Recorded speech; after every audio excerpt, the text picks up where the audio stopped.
Hey, what's up guys? This is Anthony from Anthony's Customs, and for this video, we're going to be reviewing Kong Skull Island.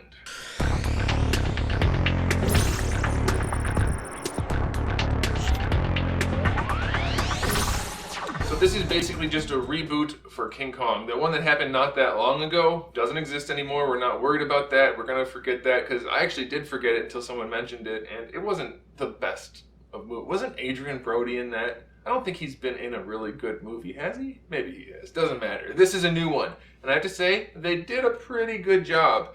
It does lean towards a popcorn film with some issues, but it's mostly pretty cool, so we're going to talk about all of that kind of stuff. The first thing I want to talk about is the casting. There are a few main people in this movie that you will definitely recognize, and then there's a bunch of other people who you won't know their names, but you'll probably have seen them around. So the main people, we have Tom Hiddleston, we have John Goodman, Samuel L. Jackson, and John C. Reilly. And they all do a really good job. Tom Hiddleston plays like a British Special Forces type of guy, and he's helping them do the tracking and like the boots on the ground type stuff on their hunt for King Kong. Okay, he does a good job. He's fine. We've seen him do action-y stuff before. We know he can do it. He's fine. But anybody could have played this role, so it's kind of forgettable, kind of unimportant. I guess we'll see. Maybe they'll develop him a little bit more if they make more movies. I don't know. We'll see. We have Samuel L. Jackson, who plays an angry army guy who doesn't want the war to end. They're at the Vietnam War era, and the war just ended, and he's like, yeah, I don't want the war to end, so I want to kill things, and I'm kind of like a bad guy type of guy. Yeah, Samuel L. Jackson can play an angry person very well, but so can lots of other people. So his role, also kind of forgettable. It didn't need to be Sam Jackson. John Goodman, he plays the guy that's leading this expedition to this island. He does kind of hide his motives and stuff, and he does a good job in this role. But his role is over like that. Doesn't last that long. Doesn't have that much screen time. So that's kind of a... You know, it doesn't really need to be anybody. It could have been anybody, and it would have been fine. And then we have John C. Reilly, who plays a guy that's been on the island. They meet him, and obviously we've seen in the trailers that he's been there for a while. They explain that, and that's fine. And he does a good job. He's a little bit of comedic relief, a little bit of exposition comes from him, so he does a good job. But again, could have been anybody. So a lot of this was like, I'm not sure they needed to pick these characters, pick these actors, but it wasn't bad, it wasn't good. It was just like, there were no moments where you're like, yeah, that guy makes that role what it is. It just was blah. So, I don't know. It wasn't bad, wasn't good. It was just kind of the way it was. So the casting was fine. As far as the writing goes, fine is a good way of putting it. The overall idea of this movie is good.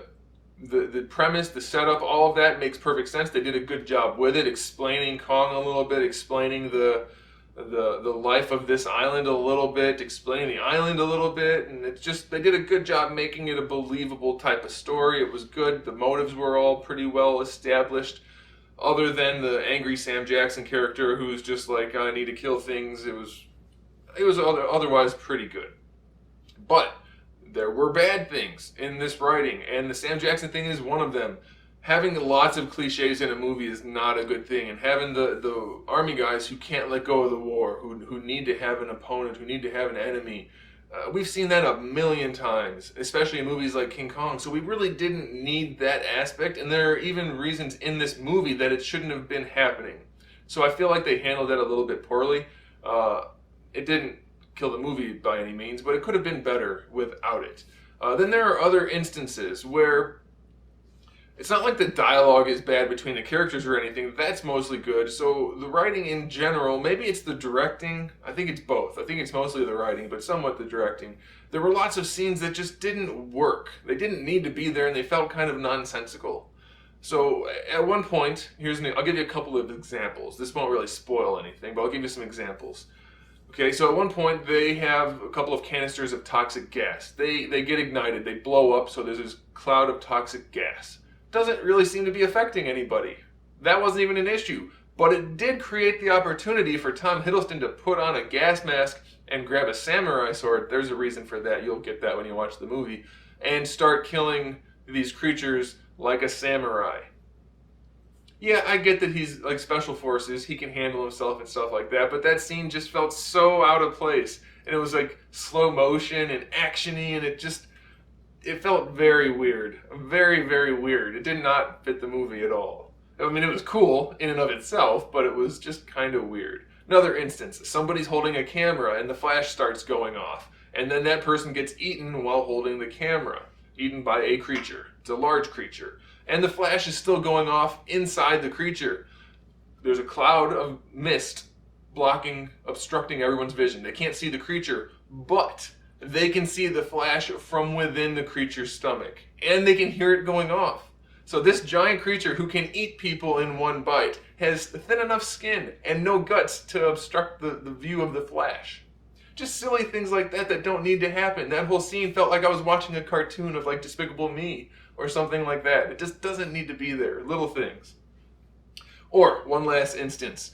King Kong's fighting something. I'm not going to say what because we're going to avoid spoilers for now. He's fighting something and he falls into the water. And in this water there's like this old destroyed, rotted out ship with anchor chains.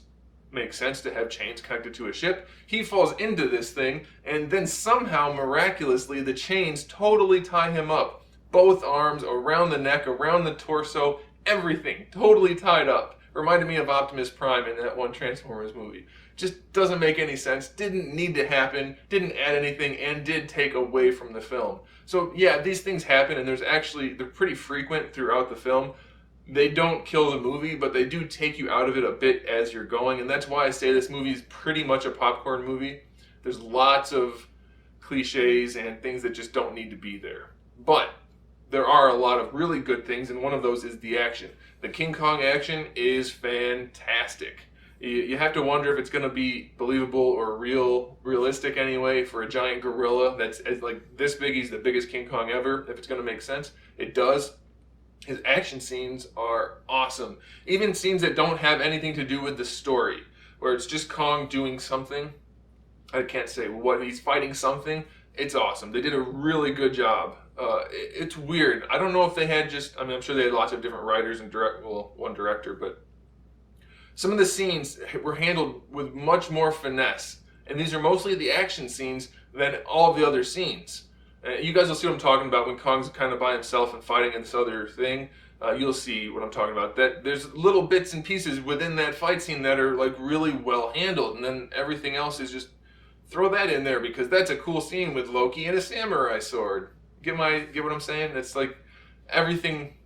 It was weird, but action scenes were really good. King Kong was awesome in this movie. Very good acting, I might say. No, the CGI was fantastic. It's probably the best I've ever seen. There were a couple instances where there were people up against a green screen and it looked a little iffy. Nowhere near as bad as like a bad example of that, but you could tell. So it was okay, perfectly acceptable. But the scenes that were predominantly CGI, like where it was King Kong and various other things and or people, very, very well done. Can't be easy to have a 100-foot tall gorilla and people in the same scene, and that almost always works perfectly. Or other creatures, or him just jumping around and doing stuff, or helicopters and explosions. It all looks really good. So it's definitely eye candy. Again, we're kind of like a popcorn movie here. Action's really nice. CGI's really nice. Writing is strong in some cases, but weak in others. Acting is good, but forgettable, so popcorn movie. It's a good one though, so that's where we're going to leave it for the main part of the review.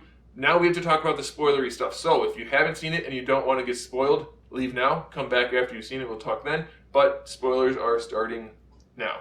End of the movie. Kong is still alive. He's beat up, but he's still alive. Some of our people are still alive. Most of our main characters, some of our side characters, still alive. So, plenty of opportunity for a sequel. We don't know if there's going to be a sequel or not, though, unless we stay till the end of the credits. Because at the end of the credits, we find out that the people who were working with John Goodman and looking for Kong and looking for this Skull Island, they have information on other islands that are very similar and other creatures. And they show cave paintings and things of basically every other giant monster between Godzilla and King Kong.